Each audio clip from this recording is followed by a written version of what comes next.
देख रहल बानी न्यूज़ 18 बिहार झारखंड के चुनाव स्पेशल शो बिहार के मन में काबा। और आज हमने की बात कर जाई चिराग पासवान के।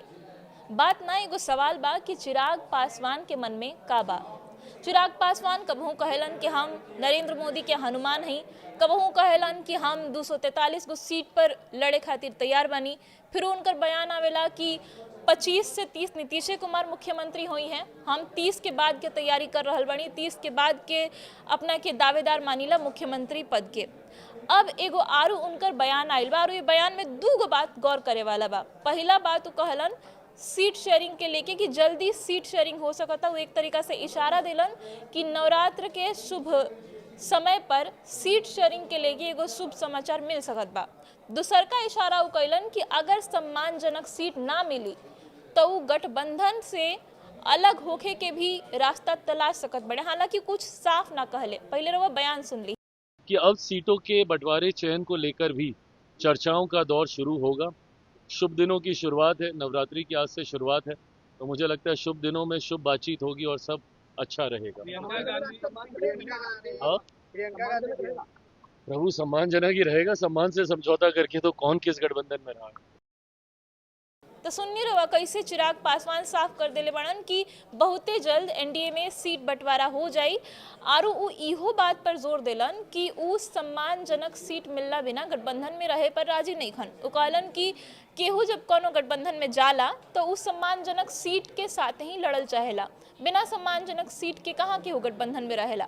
अब चिराग पासवान के लेके विपक्ष बार बार हमला करेला कि वो अपना आप के मुख्यमंत्री के रूप में स्थापित कर चाहतरन। उ सीएम नीतीश के कुर्सी पर उनकर नजर बा कि चिराग पासवान बार बार ही साफ करेलन कि हमार मुख्यमंत्री बने के कोनो लालसा नहीं है। कुछ दिन पहले तक उनकर पार्टी के विधायक लोग, सांसद लोग ही कहत रहे कि हमनी के नेता मुख्यमंत्री लायक बड़न, उनका मुख्यमंत्री बने के चाहिए। हालांकि आधिकारिक तौर पर एकरा के लेके कभी कुछ ना कहल गई। बीते कुछ दिन में चिराग पासवान कहलन कि मुख्यमंत्री के जौन पद बाटे वो तो नीतीश कुमार के रही 2025 में, एमे कौनो शक नहीं है, कौनो दू राय नहीं है। 25 से 30 नीतीश कुमार मुख्यमंत्री बाणन बिहार के एनडीए के उम्मीदवार उहे रही हैं। बाकी 30 से 35 खातिर हम तैयारी कर रहल बानी। एकरा साथ ही वो बार बार ऐसा बयान देवलन जेकरा से उनकर भूमिका पर सवाल उठेला। काहे कि 2020 के चुनाव में ऐसे ही भइल रहे, एनडीए के हिस्सा रहन चिराग पासवान। बाकी जब चुनाव नजदीक आयल तो वो यह कह के छोड़ दिलन एनडीए के साथ कि उनका सम्मानजनक सीट ना मिलल। चिराग पासवान के अलग भइला से एनडीए के काफी घाटा भइल रहे, खास करके जेडीयू के। जहां जहां जेडीयू के उम्मीदवार लड़ल रहन ओहिजा चिराग पासवान अपन उम्मीदवार उतरले और वो उम्मीदवार वोट काटे के काम कैले रहन जेडीयू के। अब एक बार फिर से चिराग पासवान कहीं ना कहीं इशारा में बात कर रहल बड़न कि हमरा सम्मानजनक सीट चाहिए। अब सम्मानजनक सीट के बात काहे करतरन इहो बुझल जरूरी बा। जौन पिछला साल चुनाव भइल लोकसभा के तो ओमे 5 गो सीट पर चिराग पासवान अपन उम्मीदवार उतरले रहन एलजेपी आरबी के, और वो पांचों के पांचों सीट पर चिराग पासवान के पार्टी के उम्मीदवार के जीत भइल।